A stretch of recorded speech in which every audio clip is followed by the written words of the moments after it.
Si Mr. Ryan Anthony Yangyang ng Initaw, Misamis Oriental.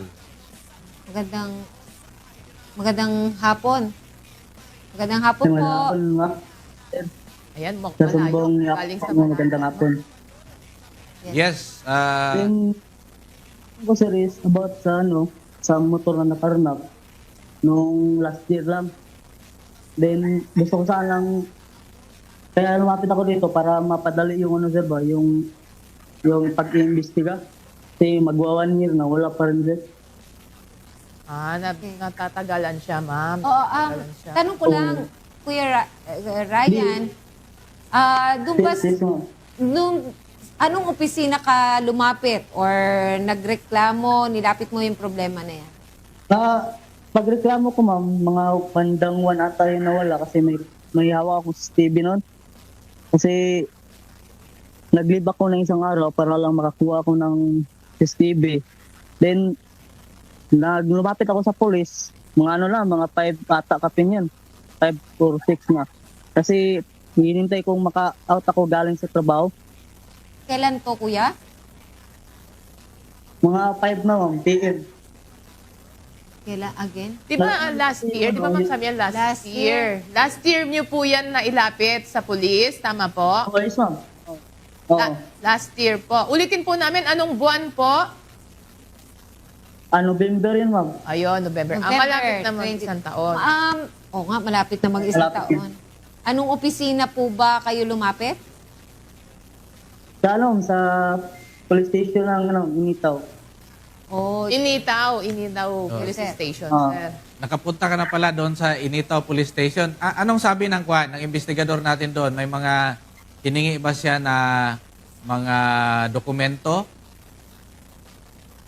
Ang hiningi lang sir is yung ko, ORCR, then yung picture ng motor ko na nawala. Pagkatapos, anong sabi niya sa'yo na mag-feedback siya after a week? Sabi niya is tatawagan lang din or magbibigay lang siya ng update pag may bagong balita na sa motor. Malamang, ma'am, gumawa naman na ng steps yung ating police station. So, malaman po natin, ma'am, kung na-coordinate naman na siguro yan, ma'am, sa HPG, na ipa-alarma na po siguro yung motor. So, malaman sana natin, sir, sa Initaw Police Station. mayroon naman tayong Yes. resource person, sir. Sige, nandito yung Resource. Chief of Police ng Initaw. Pwede siguro natin tanungin Yes, yung Chief of Police para malaman natin kung ano na yung update, Yes, sa sir. reklamo ni Mr. Ryan Yangyang. Major Marstar Lorenzo, good afternoon. Sir, magandang hapon po sa lahat. Labi na yan, Sir Joseph. Magandang hapon, Sir. Oh, Hapon. time ko ba pala ng DRDO ako dyan nung nangyari itong itong insidente na ito. So please, ano na yung update sa reklamo ni Sir Ryan? So, Sir, as of now, Sir, nire-review po natin yung case, Sir.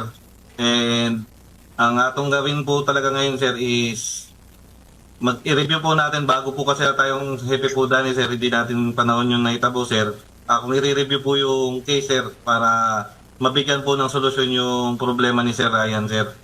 Ma-actionan natin, Sir. Anong action taken ng IOC natin? Inano na ba niya ito? Naka-alarma na sa Yeah, HPG? So, Sir, ngayon, Sir, nahanap pa namin yung mga detalye, Sir. So, dahil hindi din po ako na sa case, Sir. Na well-versed pa, Sir. Pero sa ngayon, Sir, kung makakuha ko na lahat ng detalye, Sir, ako mismo mong personal na pupunta kay Sir Ryan, Sir, para ma-update natin siya. At possible, masolusyonan yung naging problema po ni Sir Ryan, Sir. Yes, please visit Sir Ryan doon sa puntahan mo na siya sa residence nila para makuha natin yung detalye. Baka may mga information din siya kagaya ng sinasabi na CCTV footage. Baka kilala niya or may nakakakilala doon. Matulungan natin siya. Please, COP, Yes, sir. medyo matagal na ito. Napabayaan sir, natin. kasi November Sana pa, sir. ang kuha natin ay action agad. No? Please. Yes. Naintindihan Yes sir, nakakaasa po kayo sir na actionan po namin agad ang nasabing insidente sir. Opo, naintindihan ko sir si Sir Ryan dahil November niya pa po ito na ilapit. ilapit. At tanungin ko lang po, Sir Ryan, simula po nung nailapit niyo last November, kailan po yung huling follow-up niyo po sa kanila? Actually, ma'am, nung pagkawala, mga every sa isang linggo, dalawa siguro, hanggang sa ngayon, isang buwan na lang siguro kung punta nun. Nagpa-follow up. So lagi po niya nagpa-follow up. So naintindihan ko ma'am, natatagalan na po talaga si Sir Ryan. Anyway, ngayon po na nakausap na po natin si Major Lorenzo, sir, at ipa-follow up po natin to dahil ang reason nga po ni Sir Ryan, gusto daw niya mapabilis. Yes. So dahil sir, nabigyan niyo naman na po ng instruction si Sir Lorenzo, ay tututukan po ito ng action center natin.